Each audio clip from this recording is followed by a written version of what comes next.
Vamos fazer mais uma questão para esquentar os motores aí sobre vetores, sobre cinemática, né? Conceitos básicos aí que sempre caem em vestibulares ou em provas envolvendo aqui física. Aqui na questão da PUCamp, ele fala o seguinte: no lançamento de um bumerangue, este afasta-se até uma distância de 32 metros e após 8 segundos volta aonde está o dono que o atira. Qual que é a velocidade vetorial média nesse intervalo de tempo tem quanto, né, de velocidade vetorial média. Aqui o aluno fatalmente, né, vai falar, poxa, isso aqui é fácil, né? Ó, ó como vocês poderiam pensar, né? Mas tá errado, tá? Já vou adiantar que tá errado. Bom, velocidade média a gente calcula pela variação do espaço que o bumerangue percorreu. Velocidade é a variação de espaço pelo tempo. Até aí, né, você está correto, né?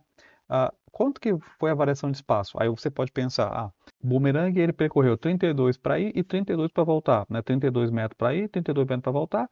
Isso vai dar, ele percorreu aí 64 metros, né? Em quanto tempo demorou? 8 segundos. 64 dividido por 8, aqui dá 8. Opa, facinho, né, professor? 8 metros por segundo. Não, tá errado. E por que que tá errado, né? Porque, vamos pensar, aqui tá errado por dois motivos, né? Você não pode fazer isso se você fizer variação do espaço. Lembrando, aqui no caso, se eu usar essa fórmula aqui, velocidade, só que de forma correta, aonde ΔS, né, é espaço final menos espaço inicial, vamos pensar. O que que é ΔS? É a posição final menos quem? Menos a posição inicial, né? Esse mais parece um 5, né? Coisa feia. Então, dividido pelo tempo. Qual que é a posição final?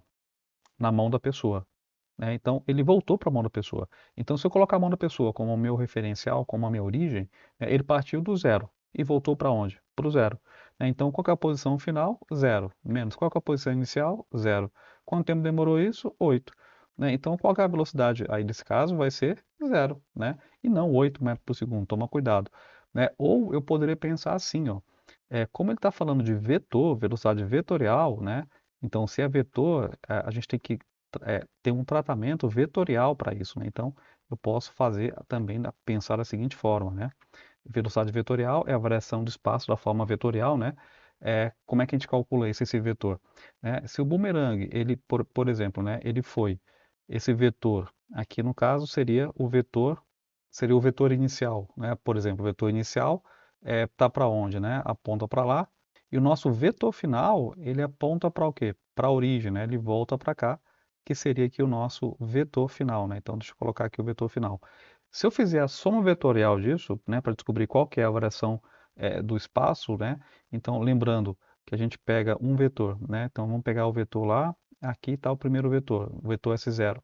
A gente tem que pegar o outro vetor e colocar a bunda dele, que é essa parte final aqui, vou colocar na cara do outro.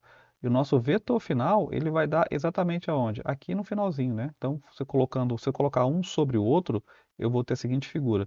E qual que é o vetor resultante, né? Qual que é o deslocamento vetorial resultante? É zero, né? Porque aqui não vai ter vetor. Então, esse vetor aqui resultante, né? Vamos colocar assim, né?